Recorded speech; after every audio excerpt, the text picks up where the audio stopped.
साबित हो गया कि तुम्हारा यज्ञ सफल नहीं हुआ पुत्र। इसमें कोई बाधा आई है, कहो। जी पिताश्री, उसका बाधक कोई और नहीं, आपका प्रिय भाई कुलद्रोही विभीषण निकला पिताश्री। विभीषण विभीषण विभीषण पिताश्री, आपने उस नीच कुलद्रोही को क्यों समाप्त नहीं कर दिया? आज आपका परम पूजनीय और प्रिय छोटा अनुज हमारे शत्रुओं को मेरे गुप्त स्थान पर लेकर आ गया और मेरे यज्ञ का विध्वंस करा दिया। क्या कहा? वह उस स्थान पर शत्रुओं को लेकर आ गया? हाँ पिताश्री। तो तुमने उस कुलद्रोही का वहीं पर वध क्यों नहीं कर दिया? पिताजी, मैंने बड़े दिनों से आज उन्हीं के लिए यमअस्त्र बचा कर रखा था। आज मैंने उसी यमअस्त्र का आवाहन किया, परंतु लक्ष्मण ने ऐसी शक्ति चलाई कि वह बीच में ही एजहीन होकर मेरे पास लौट आया। तो उसका तोड़ भी विभीषण ने ही दिया होगा। नहीं पिताश्री, उसका तोड़ केवल देवताओं के अलावा कोई भी नहीं जानता इस धरती पर। तो क्या लक्ष्मण को देवताओं ने बताया? नहीं पिताश्री, लक्ष्मण को उसको इन चीजों के बारे में बताने की कोई भी आवश्यकता नहीं, क्योंकि वह देवताओं का भी देवता है। पिताश्री, लक्ष्मण कोई साधारण मानव नहीं, वह अवश्य कोई अवतारी है, अवश्य कोई अवतारी है। इंद्रजीत, यह बातें तुम बोल रहे हो? क्या लक्ष्मण ने तुम्हारे ऊपर कोई सम्मोहन अस्त्र चला दिया है और तुम्हारी मति को भ्रमित कर दिया है? क्या तुम उसके बाणों से भयभीत होकर भागकर आ गए हो?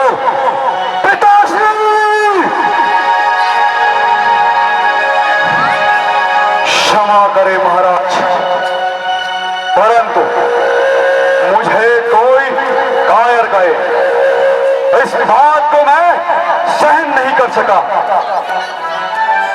मैं यहाँ कायरता वश नहीं, आपके कल्याण हेतु आया हूं। मैं एक पुत्र की भांति आपके समक्ष उपस्थित हूं और मैं अपना कर्तव्य का निर्वहन करने आपके सम्मुख आया हूं। हे पिताश्री, मैं आपसे विनती करता हूं कि आप अपने आप को अपने इस वैभवशाली राक्षस साम्राज्य को और अपनी पूरी लंका नगरी को विनाश होने से बचा ले। पिताश्री, अब भी समय है, आप सीता का मोह छोड़ श्री राम के चरणों में चले जाएं, क्योंकि वह कोई साधारण मनुष्य नहीं, स्वयं नारायण के अवतार है। इंद्रजीत, तुम्हारी मति मारी रही है। तुम्हें किसने कह दिया कि वो वनवासी नारायण का रूप है? मेरे अनुभव ने पिताश्री, मेरे अनुभव ने।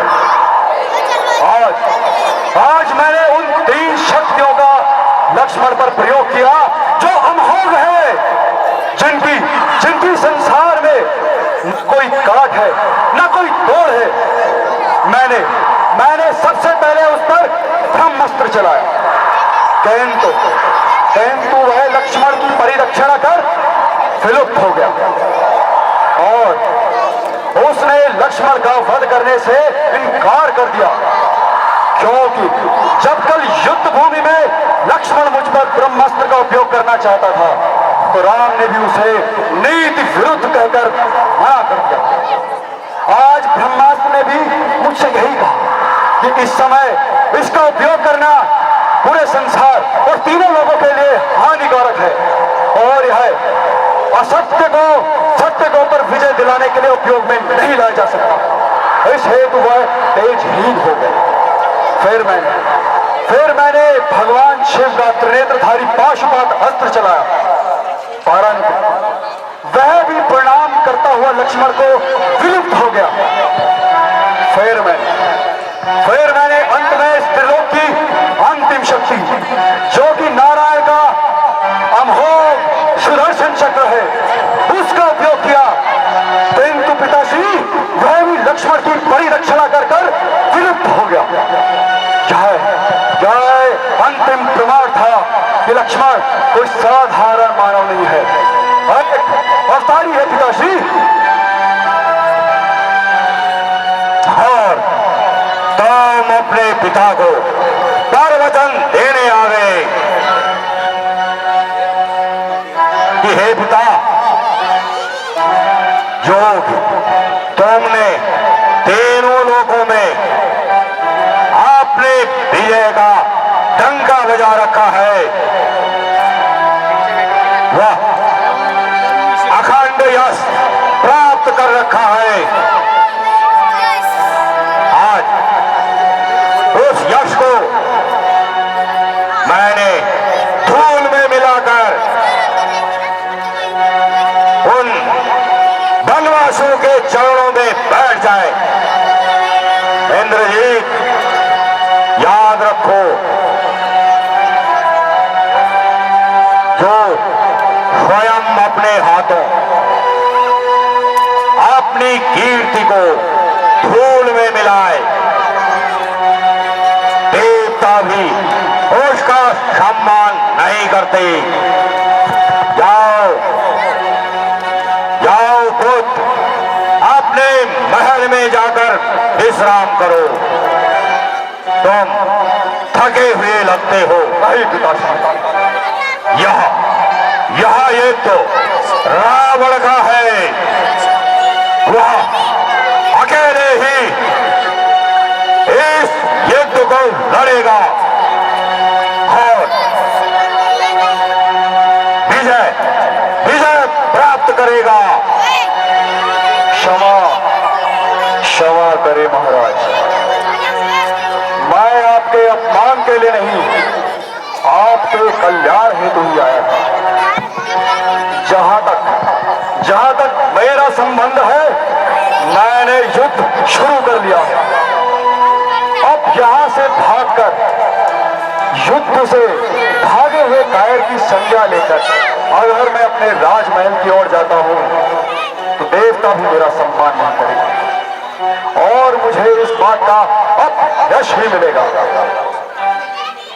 जो पिता से विमुख होकर पुत्र पिता से विमुख होकर युद्ध भूमि और रणभूमि से भाग जाए तो भगवान भी उनका आदर नहीं कर सकता। इस समय मेरा स्थान राजभवन में नहीं, मेरा स्थान युद्ध भूमि में है। यदि राम मुझे तीनों लोगों का राज्य भी प्रदान कर दे तो भी मैं युद्ध से भागे हुए कायर की संज्ञा लेकर जीवित नहीं रह सकता, क्योंकि जब मेरी आत्मा ही मेरा सम्मान नहीं करेगी तो फिर दूसरे क्या करेंगे। मुझे आशीर्वाद दीजिए पिताश्री, मुझे आशीर्वाद दीजिए कि यदि मेरी मृत्यु भी लिखी हो तो आज मैं उस वीर की भांति युद्ध करूं कि मेरी वीरता के सम्मुख राम भी नतमस्तक हो जाए। आशीर्वाद दीजिए पिताश्री।